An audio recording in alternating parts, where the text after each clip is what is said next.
If you want to move data to or from the secure folder on the Motorola Edge 60 Pro, then first of all, we're gonna open the secure folder. So let me quickly access it. There we go. In order to move data to the secure folder, we can just tap on this plus button over here in the bottom right corner and then press Add Files.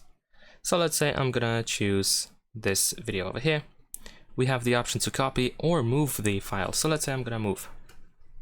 After doing so, we should be able to open the Files app that we have over here in the secure folder, and you should be able to locate your file here.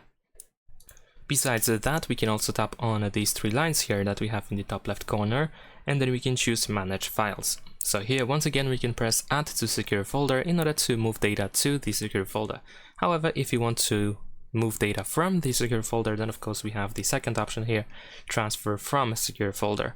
And here we can choose whatever we want to transfer from, and once again we have the option to copy or just move. So press OK, and that's all. Thanks for watching, leave a like and subscribe.